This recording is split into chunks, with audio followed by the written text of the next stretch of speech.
Ya, teman-teman, wassalamualaikum warahmatullahi wabarakatuh. Salam sejahtera untuk teman-teman semua.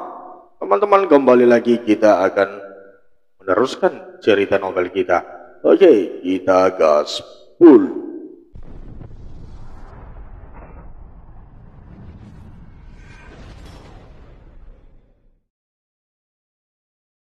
Episode 84, CEO Dingin dan Gadis SMU. Dokter membawa Jenny ke ruang operasi karena lukanya cukup dalam dan ditemukan fakta kalau pasien dalam keadaan hamil muda. Nadi mereka tidak mau mengambil resiko terlalu besar, jadi jalan satu-satunya adalah operasi. Tuan, kami akan melakukan operasi pada pasien dan mohon ditandatangani surat persetujuan ini. Karena lukanya cukup dalam dan serta ada fakta baru yang kami temukan bahwa pasien saat ini sedang hamil muda, jadi kami harus mengutamakan nyawa keduanya, kata dokter. Lakukan yang terbaik untuk mereka, dokter. Kalau perlu saya akan memanggil tim dokter dari RS International Alexander, ucap Alex. Kalau harus menunggu bantuan, maka akan memakan waktu. Jadi kami akan melakukan sendiri operasi ini sebaik mungkin. Oh iya, tambah satu lagi tuan, tolong carikan kami darah A+. Sebagai cadangan, stok darah tersebut sangat menipis, kata dokter berikutnya. Kebetulan golongan darah saya juga A+, dokter. Saya yang akan menjadi pendonor darahnya, jawab Alex. Oke, bagus. Anda bisa mempersiapkan diri. Permisi, akan ada petugas yang akan membantu Anda. Alex mengangguk mengerti. Di perjalanan, Dina juga sudah menghubungi Joshua dan Alina, mertua dari Jenny. Jadi, mereka segera menuju ke rumah sakit yang terdekat dari SMU Garuda. 5 remaja itu mencari informasi tentang pasien. Mbak, mau nanya, pasien atas nama Jennifer dirawat di mana ya? Dia baru masuk, korban pencobaan pembunuhan. Tanya Dona pada resepsionis. Sebentar dicek dulu ya Mbak. Petugas tersebut mencari data Jennifer di komputer. Tak lama kemudian dia menemukan data Jenny. Pasien atas nama Jennifer, korban tusukan, saat ini sedang menjalani operasi, jawab petugas. Di mana ruang operasinya? Tanya Dona lagi. Kalian lurus saja pojok, nanti belok ke kanan. Kurang lebih 19 meter belok lagi ke kiri. Di sana ruang operasinya, jawab petugas. Terima kasih. Mereka segera menuju ke ruangan yang ditunjuk oleh petugas tadi. Di ruangan tunggu, tidak ada siapa-siapa. Bahkan Alex juga tidak nampak batang hidungnya. Om Al di mana ya? Penasaran Randy. Saat itu ponsel Dina berdering panggilan dari Alina. Di rumah sakit mana Jenny dirawat nak? Tanya Alina. Di rumah sakit umum Pondok Indah tante, jawab Dina. Yulia juga meneleponnya, menanyakan alamat rumah sakit tempat Jenny dirawat. Alex keluar dari sebuah ruangan tidak jauh dari ruang operasi. Om, dari mana? Bagaimana keadaan Jenny om? Kepo Dona dan yang lainnya. Masih kritis dan masih di dalam. Saya baru selesai memberikan darah saya padanya. Semoga dia selamat, jawab Alex. Wajahnya kuyup, kemejanya masih berlumuran darah Jenny. Sementara Alena dan David juga sudah sampai. Alena langsung memeluk putra semata wayangnya itu dengan erat. Bagaimana keadaannya? Tanya Alena. Ma, Alex tidak mau kehilangan mereka, Ma. Mereka harta Alex yang paling berharga. Alex menangis di pelukan mamanya. Semua menyaksikan kerapuhan Alex. Ternyata laki-laki dingin dan killer itu bisa juga menangis. Alina meminta Alex duduk di kursi dan membiarkan putranya itu memeluknya kembali. David meminta keterangan dari sahabat Jenny tentang kronologi kejadiannya. David jangan geram dengan kejahatan ibu dan anak itu. Dia menelepon orang kepercayaannya untuk menangkap mereka dan akan memberikan pelajaran dulu sebelum diserahkan ke kantor polisi. Kurang ajar, biadab. Sekali perbuatan mereka, harimau saja kalah kejam, ucap David, lalu menelepon seseorang untuk menjalankan aksinya. Gisli bernafas lega. Selain bisa menggagalkan rencana ibu dan saudaranya, dia juga bisa lepas dari segala hukuman. Tenang sayang, kita berdoa saja supaya Jenny selamat. Lalu siapa mereka nak? Apa ada korban yang lain lagi? Tanya Alina penasaran. Bayi yang ada di kandungan Jenny mak, dia hamil anakku. Jawab Alex. Jenny hamil sayang. Kenapa tidak cerita mama? Sudah berapa minggu? Kepo Alina. Entahlah. Alex baru tahu sekarang. Dan tadi pagi kami sudah berencana mau periksa ke dokter. Tapi sekarang, ucap Alex. Sabar ya nak. Mama yakin mereka kuat. Istrimu wanita yang kuat. Alina mengelus punggung Alex dengan lembut. Lihat, tidak malu apa sama mereka? Masa sudah segede ini nangis? Hibur Alina. Tak lama kemudian Joshua dan Yulia yang datang. Mereka juga sangat khawatir dengan keadaan Jenny. Joshua juga melihat Gisli di sana. Sayang, sebenarnya apa yang terjadi? Tanya Joshua pada Gisli. Pak. Gisli menghambur ke pelukan Joshua. Dia sangat kangen pada Joshua. Biasanya dia dimanja pada Josh. Tapi setelah kejadian waktu itu, baru kali ini Gisli merasakan kembali dekapan papanya. Pak, Kak Jessie dan Mama ingin membunuhnya. Hihihi. Tadi Gisli ke kantor Mr. Daniel. Untung mereka percaya pada Gisli, Pak. Hihihi. Gisli juga kangen Papa. Cuma Papa Joshua lah Papa Gisli. Gisli menangis sesenggukan di pelukan Joshua. Iya sayang, Papa ada di sini. Gisli putri Papa nak, putri kesayangan Papa. Joshua membelai rambut Gisli dengan lembut dan mengecupnya. Gisli terus nempel ke Joshua seolah dia akan kehilangan papanya lagi. 1 jam berlalu, barulah lampu di ruangan tersebut mati. Dokter keluar dari sana. Dokter, bagaimana keadaannya? Tanya Alex. Alhamdulillah, operasi berjalan dengan baik dan pasien sudah melalui masa kritisnya. Kami akan pindahkan ke ruangan rawat.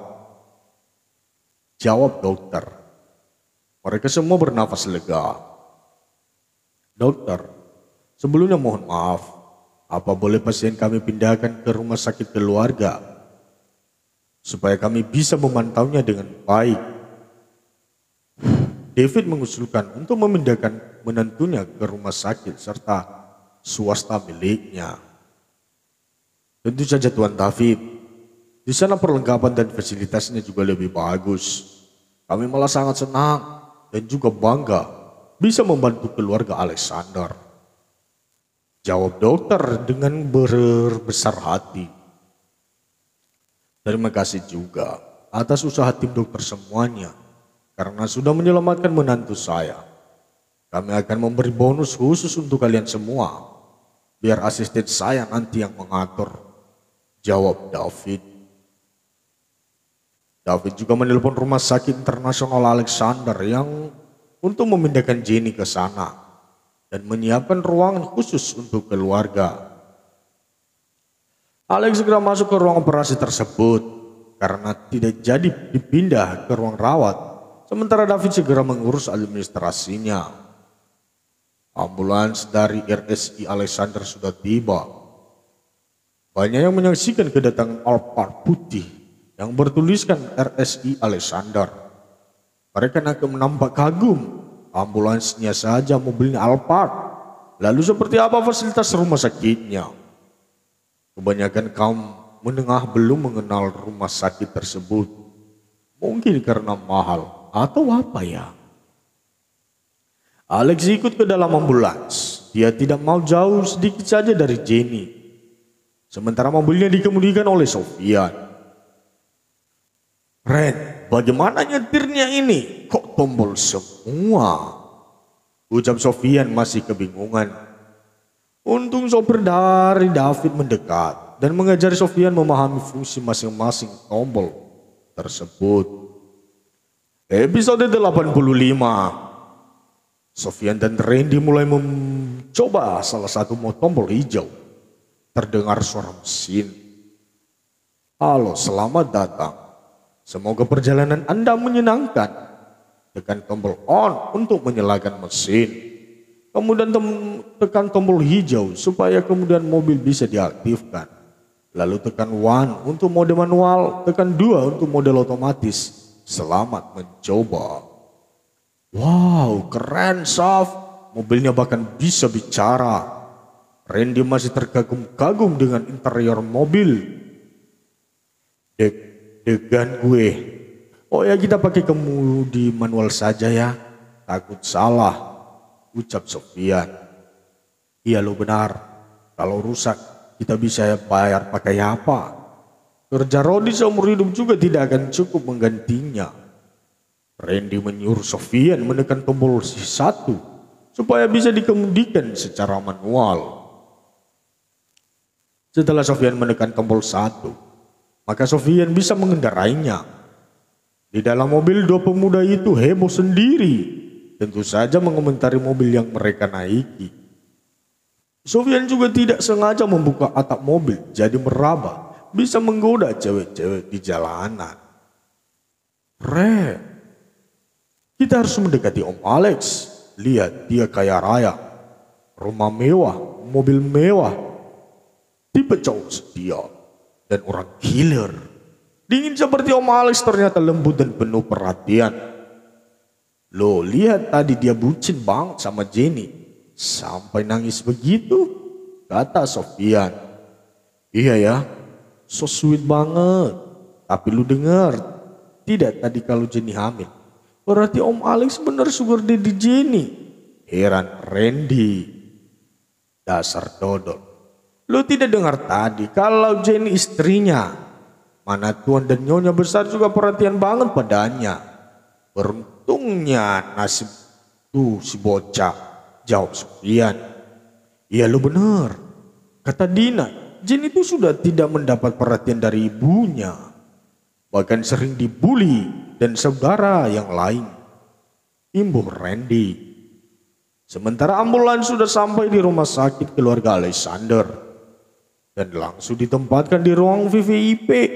Ruang khusus untuk petinggi serta pemegang saham. Sementara di lain tempat, Jessica dan ibunya mengira kalau pembunuh bayaran itu sudah berhasil. Ma, bagaimana ya kalau si bocah sial itu mampus? Pasti Papa Jos akan sangat bersedih. Anak satu-satunya telah duluan mati. Dan bagaimana dengan Mr. Daniel ya? Pasti dia sedih banget tuh, kacihan. Jessica membayangkan kalau Alex pasti sedih banget dengan kepergian Jenny. Lalu kamu mau bergerak cepat, dekati dua orang itu sekaligus. Kamu harus bisa menarik simpati Mr. Daniel dan juga Joshua, jawab Viola. Ibu dan anak itu berbincang di ruang keluarga rumahnya. Mereka tidak akan keluar rumah sebelum mendengar kabar tentang kematian Jenny. Tapi tiba-tiba ada yang mengetuk pintu dari luar rumah mereka. Di luar anak buah David sedang menunggu. Siapa yang datang? Heran Jessica. Tahu, sana lihat. Perintah Yolanda sambil sibuk membenahi kutek kukunya. Jessica menuju ke depan, membukakan pintu. Dia penasaran dan juga ketakutan melihat 3 orang yang tinggi besar di depan rumahnya. Cari siapa ya? Heran Jessica. Apa betul ini rumah Nona Jessica Martin? Tanya salah satu dari mereka. Ada perlu apa ya? Penasaran Jessie. Kami menyampaikan pesan dari Tuan Daniel Alexander. Ucap orang itu. Dia berkata dengan sopan supaya tidak curiga. Mereka akan membawa 2 target dengan kemauan mereka sendiri, tanpa kekerasan. Pesan apa ya? Heran Jessie. Kami hanya akan menyampaikannya pada Nona Jessica sendiri. Jawab dia. Jessie, siapa yang datang? Tanya Mama Yola yang merasa heran dengan kedatangan orang-orang itu. Ini Ma, mereka orang suruhan Mr. Daniel, mau menyampaikan pesan dari dia. Jawab Jessie. Kenapa tidak disuruh masuk sih? Ayo tuan-tuan, kita masuk ke dalam supaya lebih enak ngobrolnya. Yola meminta mereka masuk ke dalam. Tidak perlu Nyonya, kami di sini saja. Kalau benar ini rumah Nona Jessica, kami juga mau menyampaikan pesan beliau untuk mengundang Nona Jessica bertemu. Beliau bilang mau minta maaf atas kesalahpahaman kemarin. Itu pesan beliau dan meminta kami untuk mengantar Anda langsung ke tempat beliau. Jawab pengawal itu dengan sopan. Mata Jessica berbinar mendengar kata-kata orang itu. Ma, Mr. Daniel mengundangku dan mau minta maaf, kata Jessie pada mamanya dengan ceria. Sebentar ya Pak, saya akan bersiap dulu. Jessica langsung menyetujui perkataan pengawal. Tunggu, tuan-tuan, saya harus ikut putri saya. Saya tidak ingin terjadi apa-apa dengan anak saya. Karena kemarin Mr. Daniel sudah marah-marah pada putri saya dan main pecat orang sajo. Tegas Yola yang agak curiga. Silakan Nyonya, itu hak Anda. Jawab pengawal. Oh iya, satu lagi. Tunjukkan ke saya kalau kalian benar-benar orang suruhan Tuan Daniel. Yola meminta tanda pengenal mereka. Ma, rengek Jessica yang tidak suka kalau mamanya terlalu mengintimidasi pengawal itu. Orang tadi menunjukkan pin di dada kirinya dengan logo AXDR. Ini Nona, tanda pengenal kami. Setiap pengawal dan bodyguard keluarga Alexander memiliki pin dengan logo seperti ini. Ucap orang tadi. Oke baiklah, kalian tunggu saja di situ. Kami akan berdandan yang cantik. Malu kan kalau bertemu orang besar dengan pakaian seperti ini. Kata Yola lagi. Dia menunjuk ke kursi yang ada di teras. Silakan, tapi jangan lama-lama. Mr. Daniel tidak suka menunggu terlalu lama. Jawab tegas pengawal tadi. Yolanda mengajak Jessica masuk ke dalam. Mereka segera mengganti baju serta berdandan menor.